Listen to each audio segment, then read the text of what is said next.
Meus irmãos, depois de eu gravar essa primeira parte de 1 Coríntios capítulo 14, onde eu comento ali os versos 26, 27, 28 e 29, quando Paulo fala: quando vos ajuntais, cada um de vós tem salmos, tem doutrina, tem revelação, né?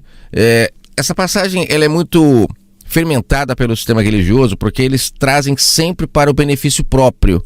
Estão querendo trazer para as reuniões religiosas que acontecem no formato tradicional de hoje, onde as pessoas vão toda semana, quase todos os dias para o templo. E aí, com essa passagem, eles já incentivam as pessoas a um trazer salmos, outro trazer revelações, outro falar em línguas, e por aí vai. Eles conseguiram pegar o que Paulo falou e transformar isso em algo religioso. Pegaram isso e colocaram em uma caixinha como regras para as pessoas agora irem para o templo religioso, onde agora eles vão semanalmente, com dias marcados, com hora marcada. Virou uma empresa, né? Eu quero falar um resumo sobre isso e também a questão da mulher ficar calada dentro da igreja. É um fato também que é utilizado isoladamente quando se fala para as pessoas. Você não consegue entender o que Paulo acabou de falar sobre esse ajuntamento e também essa mulher ficar calada na igreja de uma forma só. Você tem que separar, porque se você não separar, você não entende. É igual as mensagens do Messias. Ele vem falando ali, por exemplo, sobre o mordomo infiel, lá em Lucas 16, abre lá para você ler do começo ao fim, você vê que do começo ao fim ele está falando a mesma coisa, mas não parece. Porque quando você começa a ler, tem semitítulos que vai norteando o seu entendimento e dá a impressão que mudou-se o assunto, mas não mudou. Ele começa falando do mordomo infiel e aí daqui a pouco ele entra na parábola do rico e do Lázaro. Como eles colocam um semitítulo, você pensa que mudou o raciocínio. Porque de repente ele contou uma parábola, parece que não tem nada a ver, então aqui é outro título. Não, é a mesma coisa. O mordomo infiel é o rico da parábola do rico e do Lázaro. Entendeu? Por ele ter sido infiel, ele se enriqueceu. Tanto é que lá fala que ele teve que sair pedindo um valor menor para as pessoas, para se reconciliar com elas, porque eles estavam colocando fardo sobre as pessoas. Ah, se você devia 60 para o meu senhor, coloca 30, ó, abatendo valores, porque eles cobravam muito caro das pessoas e se enriqueceram. É o rico da parábola do rico e do Lázaro, mas parece que não é.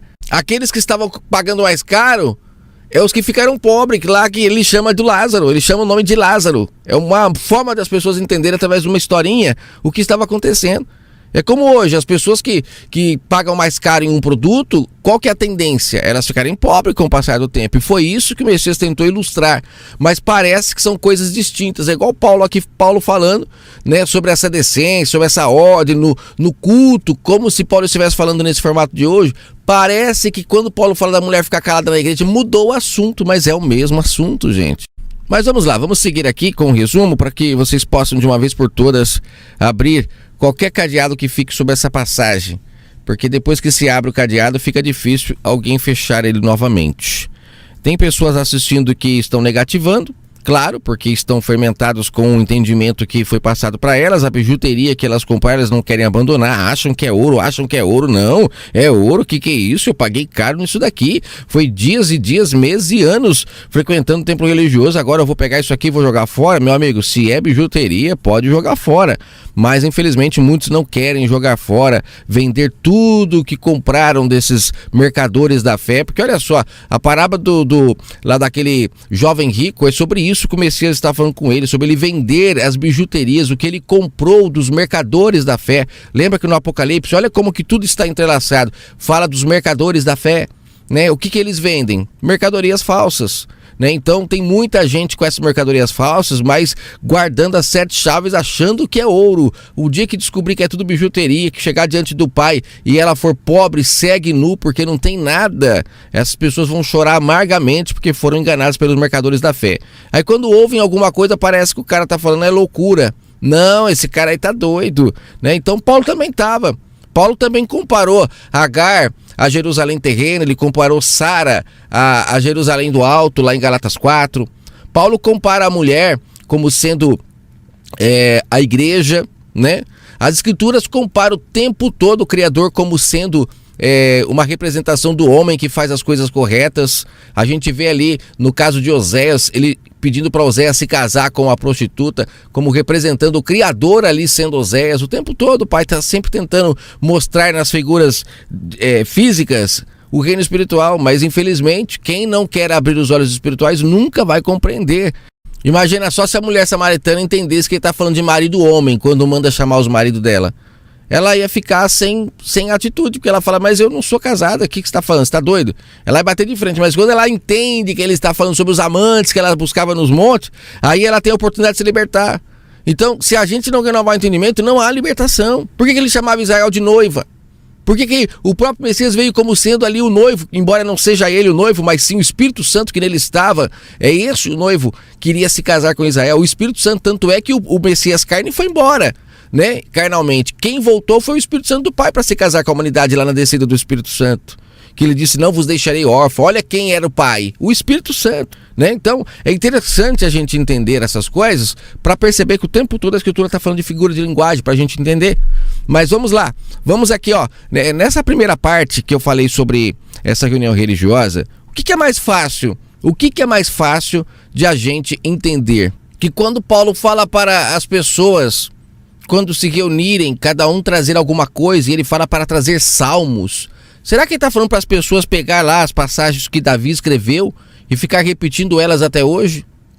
Será que é isso que ele quis dizer? As pessoas não têm o Pai em si para também ter em si a verdade, como Davi tinha, por isso escrevia ali os seus salmos? Será que vamos ficar sempre tendo que olhar para outras pessoas? Nunca seremos o filho?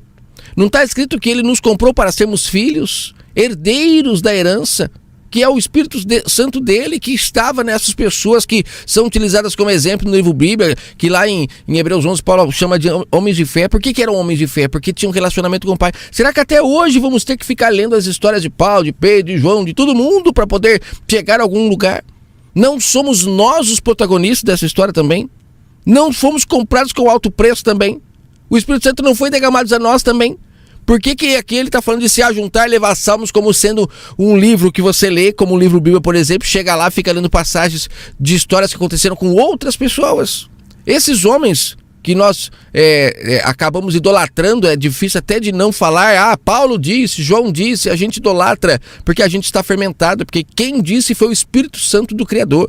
Aqui em 1 Coríntios 14 é o Espírito Santo do Pai falando na boca de Paulo, mas a gente tem costume de idolatrar a Paulo, porque a religião fez isso com a nossa mente. Quando ele fala sobre tem que ter doutrina, será que ele não está falando de regras que deixam as coisas mais organizadas e não doutrina no sentido religioso? Porque quando a gente pensa no sentido religioso, a gente já pensa daquele ritual, né? Daquelas músicas, aí depois entra uma oração, aí daqui a pouco entra mais uma pessoa que vai falar. E aí a gente pensa nessa doutrina quando pensa em religião. Mas quando você pensa em regras que organizam qualquer coisa, você já tira essa questão religiosa da mente. Mas Paulo está simplesmente falando, gente, se respeitem uns aos outros. No contexto ele fala isso. Quando um falar, o outro espera.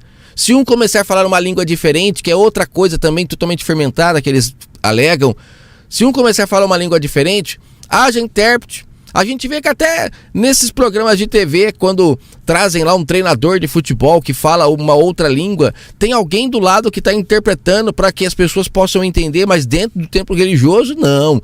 Lá é a língua dos anjos, aí até essas pessoas que são poliglotas, que falam vários idiomas, como Paulo no contexto afirma que ele era um poliglota. Você vê que ele está falando de idiomas. Você pode ler o verso 18 de 1 Coríntios 14, que ele fala que ele fala mais idiomas do que qualquer pessoa que estava lá. Porque se ali fosse língua dos anjos, como assim? Existe várias línguas dos anjos? Não, são vários idiomas. O mesmo idioma que o Pai capacitou lá as pessoas em Atos 2 para falarem e o povo ouvir em sua própria língua o que eles falavam. Não é uma língua dos anjos que ninguém entende, porque aí é fácil. Aí você pode pegar até uma pessoa que conhece todas as línguas do mundo, ela vai ouvir uma pessoa dessa do templo religioso falando, ela não vai entender, e aí eles falam que é a língua dos anjos e fica por isso mesmo. Mas não, o Pai não quer que a gente fale e ninguém entenda. O texto é claro. Eu falo mais línguas do que todos vós, mais idiomas. Todavia, eu quero falar para vocês 5 palavras que vocês entendam, do que 10.000 palavras desconhecidas, que não vai trazer benefício algum. Isso sem falar que um capítulo antes, no capítulo 13 de 1 Coríntios, Paulo começa o capítulo falando: ainda que eu falasse a língua dos anjos. E mesmo assim, quando chega no capítulo 14, como eu falei, né, nessa primeira mensagem que eu falei, as pessoas caem de paraquedas no capítulo, num verso isolado, e acreditam que já entenderam.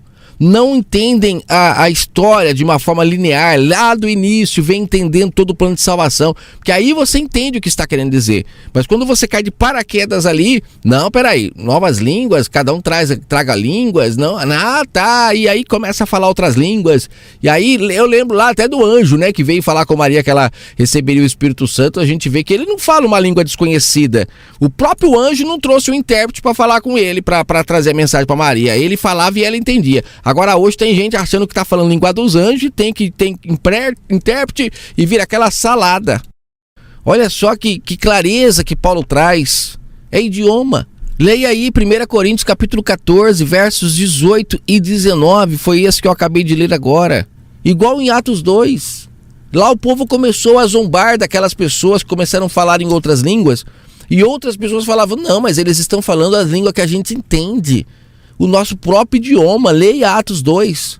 O Pai capacitou aqueles homens, revestiu eles de poder para levar a sua mensagem aos 4 cantos do mundo. Entenda que esse era o objetivo do Pai capacitá-los. Primeiro, trazer luz ao entendimento deles, compreensão da verdade. E segundo, eles precisavam falar outros idiomas para poder ir e anunciar a mensagem. Como que eles iriam se eles não tinham compreensão de outras línguas, gente? É tão fácil de entender isso. Ah, esse irmão não sabe o que está falando. Então tá bom, então o livro Bíblia, pegue ele e rasgue. Leia Atos 2, verso 8. Como, pois, os ouvimos cada um falando na nossa própria língua, no nosso próprio idioma em que fomos nascidos. Meu Pai amado, que haja libertação através dessa mensagem para você entender que o seu líder religioso te engana. Que ele é mercenário, só está ali por causa da sua lã. Deixa vir o lobo, como lá em João 10 o Messias fala para o povo de Israel, os problemas, e você vai ver que eles fogem, não fica um, porque só querem a lã, o problema eles não querem não. Bom, então eu já falei sobre Salmos, né? Falei sobre essa doutrina, que não é uma doutrina, mas são regras que colocam ordem em qualquer lugar onde você for, sempre é bom ter regra. Essa questão das línguas, que eram idiomas que Paulo estava tentando organizar ali para que cada um falasse de acordo com o que o Pai capacitava, mas no momento certo, na hora certa, e ela entendesse que se ela falasse um idioma diferente, não ia ter efeito. Se você ler um pouco antes, você vai ver ali Paulo falando o tempo todo sobre isso. Prefiro falar 5 palavras que vocês compreendam do que 10.000 que vocês não entendam nada. Ele fala também sobre profetizar. E as pessoas pensam que é no sentido como era na velha aliança, que os profetas previam o futuro. Isso não é profeta, gente. Hoje não existe profeta mais nesse sentido, porque o Filho já veio. Os profetas, como eu já falei, né, inclusive falei nessa primeira parte de 1 Coríntios 14, os profetas, se você entender e enxergar a história, eles eram fetos gerados antes da hora para que a noiva não se perdesse, porque ela estava sendo bombardeada o tempo todo.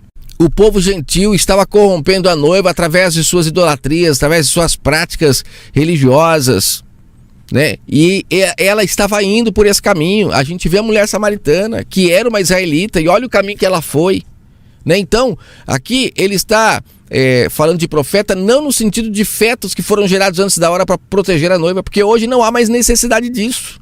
Quem nos protege é o Espírito Santo. Quando cremos nele, ele nos protege. Lembra que Paulo fala lá em Efésios que temos que usar a fé como escudo? Vou trazer uma mensagem sobre isso. Quem tem fé, que não é pensamento positivo, é estar ligado ao Pai em espírito e em verdade, como Abraão estava, como Moisés estava, como esses homens estiveram, né? Quando você tem fé, significa que você agora está cheio do Espírito Santo como eles tinham. E não é qualquer coisa que vai te tirar do eixo da verdade, porque você agora tendo fé, você tem um escudo que te protege contra os dardos inflamados do inimigo. O Espírito do Santo agora, que é o próprio Criador que está em você, a herança, somos cordeiros, faz com que a gente não aceite mais transformar pedras em pão. Olha o Messias, por ter o Espírito Santo do Pai nele, era Emmanuel, Deus conosco.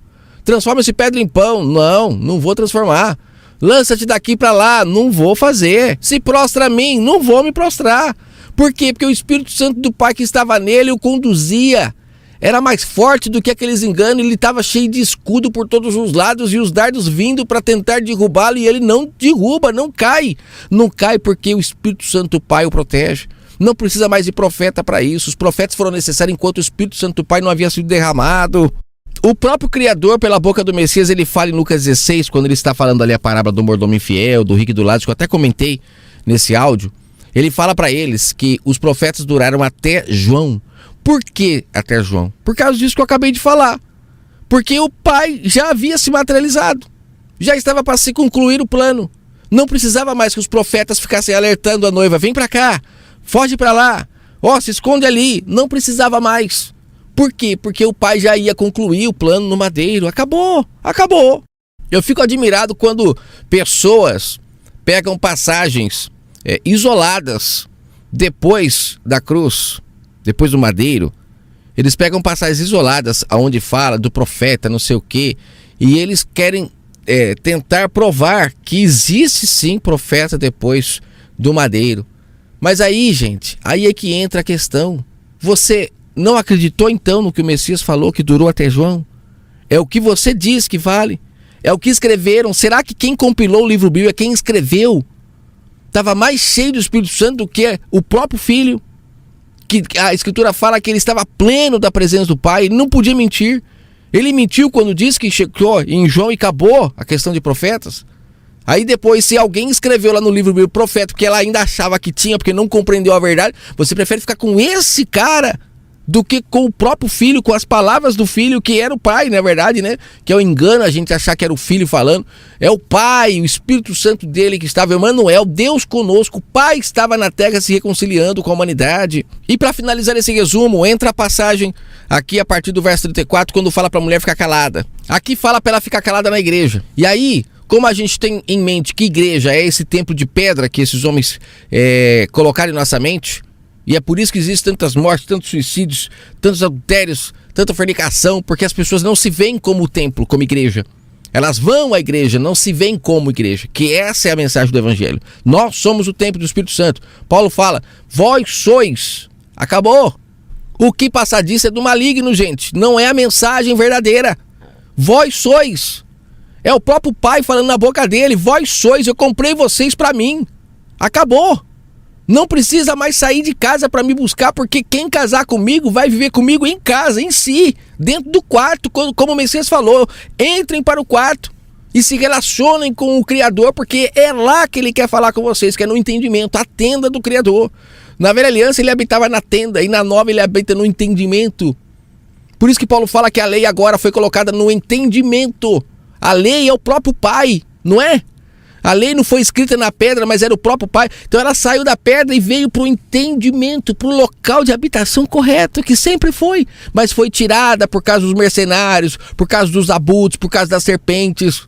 Mas o Pai colocou de volta, com muita luta. E por que a gente está tirando para ficar indo atrás de homens novamente? Quando Paulo fala de a mulher ficar calada na igreja, é como eu falei na mensagem que eu explico bem essa questão das sombras, que Paulo utiliza sempre a mulher como sendo uma representação de um povo obediente, que está submissa ao seu marido.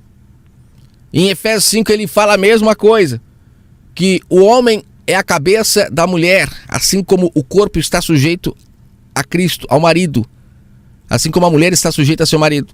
Você vê que o tempo todo ele fala, por que lá as pessoas meio que conseguem compreender essa questão e quando é aqui ele está falando da mulher literalmente. O tempo todo ele fala da mulher como sendo o povo, a humanidade. Em Romanos 7 ele fala da mulher que está casada com o marido morto, que ela pode agora se casar com o marido ressuscitado, porque afinal de contas, se o marido está morto, ele está livre da lei do marido. E ele lá está falando espiritualmente também. Tem gente que até aí traz fisicamente. Se você trouxer fisicamente o que Paulo fala, na maioria das vezes você não vai compreender a mensagem que ele está tentando trazer. Porque Paulo foi um homem nascido do Espírito, que compreendeu, ele renovou o entendimento. Tanto é que lá em Gálatas 4 ele fala que Israel, né, ela era dividida em dois tipos de mulheres, os filhos de Agar e os filhos de Sara. E ele fala que os filhos de Agar representam a Jerusalém terrena, as pessoas que são escravas, que fazem o que precisa pela lei. E os filhos de Sara, que são aqueles que demoram para nascer, são os nascidos do Espírito, como o Messias que demorou para nascer, mas era blindado pelo Espírito Santo, não queria ser conduzido por homens, como o próprio Paulo também, que abandonou Gamaliel, abandonou tudo. Ele fala que o que aprendeu não aprendeu de homens. Quem o ensinou então? Não foi o mesmo que ensinou ao Messias o que sabia? Por que hoje temos tantas escolas dominicais, tantos cursos de teologias? Não é mais fácil ensinar as pessoas a ouvirem esse professor, esse instrutor, esse guia, esse mestre, esse rabi que está em nós, do que ficar pagando para ter cursos com esses homens que só nos levam para abismos? Ser calada na igreja é ser uma pessoa que respeita o seu marido. E quem é o nosso marido? São os homens? São esses que a gente vai buscar com hora marcada, que banca eles para ter um pouquinho de prazer? Ou é aquele que nos dá prazer de graça, que está em nós, que nós o respeitamos porque somos mulheres fiéis, servas fiéis? Agora pense, o que agrega mais para o reino? Uma mulher que vai para um templo religioso, um templo de pedra, e fica lá calada, só ouvindo, não pode falar nada?